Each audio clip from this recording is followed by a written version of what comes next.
महाभारत एक ऐसा प्राचीन महान ग्रंथ है जिसमें भारत ही नहीं बल्कि पूरे विश्व इतिहास का रहस्य छुपा हुआ है।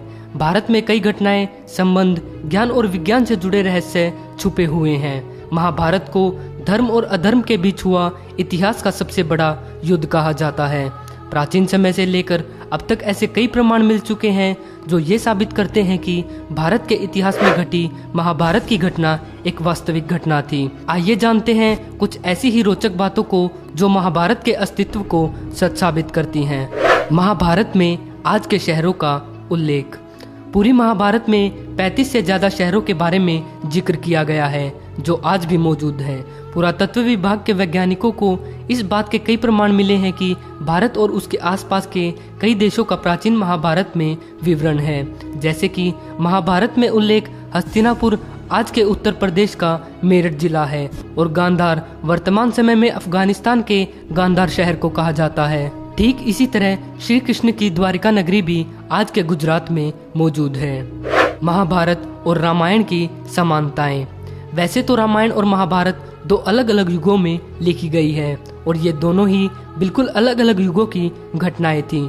फिर भी महाभारत के युद्ध में भगवान हनुमान जी के होने का भी वर्णन आता है और इन पुस्तकों में जिन जगहों का नाम हजारों साल पहले किया गया था वे ठीक उसी जगह आज भी मौजूद हैं, जैसे कि राम सेतु, अयोध्या, कुरुक्षेत्र की रणभूमि आदि।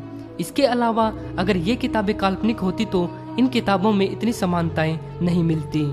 घटोत्कच का शरीर।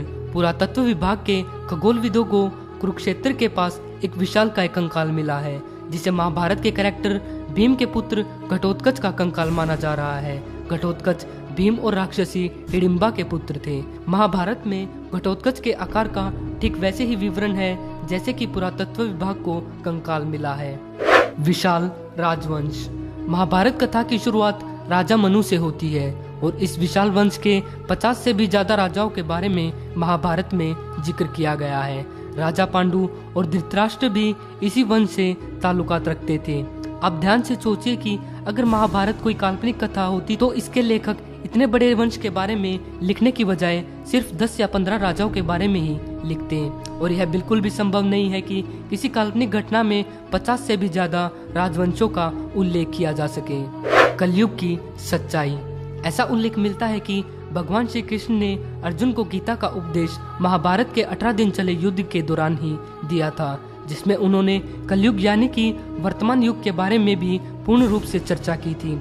आज जो भी घटनाएं हो रही हैं वो पहले से ही गीता में लिखी जा चुकी हैं। अगर आपको यकीन ना आए तो आप खुद ही गीता को पढ़कर अपने शक को विश्वास में बदल सकते हैं। कुरुक्षेत्र की रणभूमि। महाभारत का युद्ध कुरुक्षेत्र में लड़ा गया था जो कि हरियाणा राज्य के कुरुक्षेत्र जिले में मौजूद है। यहाँ आज भी वो मैदान मौजूद है जहाँ वो युद्ध लड़ा गया था। कहा जाता है कि युद्ध में बहे खून की वजह से कुरुक्षेत्र की मिट्टी का रंग लाल हो गया था और आज भी वहाँ की मिट्टी का रंग भूरा और लाल कलर का ही पाया जाता है। द्वारिका नगरी। हम सब बचपन से यह सुनते आ रहे हैं कि भगवान श्री कृष्ण द्वारिका नगरी के राजा थे और महाभारत के अनुसार ये शहर जलमग्न हो गया था और कुछ सालों पहले पुरातत्व विभाग को गुजरात के तट पर समुद्र में डूबा हुआ एक शहर मिला था जिसकी उम्र महाभारत काल के जितनी ही पुरानी बताई जा रही है। भगवान श्री कृष्ण की इस नगरी को एक संपूर्ण राज्य बताया जाता था। द्वारिका के बारे में प्रचलित लोक कथाओं में कहा जाता है कि समुद्र ने द्वारिका में रहने वाले लोगों को छोड़कर बाकी सारी नगरी को अपने अंदर समा लिया था। आज से कुछ सालों पहले तक भी श्री कृष्ण की द्वारिका नगरी को कोरी कल्पना बताया जाता था, लेकिन जब से समुद्र में इस पुराने शहर के प्रमाण मिले हैं तब से महाभारत के अस्तित्व के सच होने को हरी झंडी दिखा दी गई है, जो कि महाभारत के सच होने का एक बहुत बड़ा सबूत है। तो दोस्तों, ये थे महाभारत से जुड़े कुछ रोचक तथ्य जो महाभारत के अस्तित्व को सच साबित करते हैं। आपको यह वीडियो कैसी लगी कमेंट करके जरूर बताएं और अगर वीडियो पसंद आई हो तो लाइक करें, शेयर करें और ऐसी ही और भी रोमांचक और मिस्टीरियस वीडियो देखने के लिए हमारे चैनल को सब्सक्राइब जरूर करें।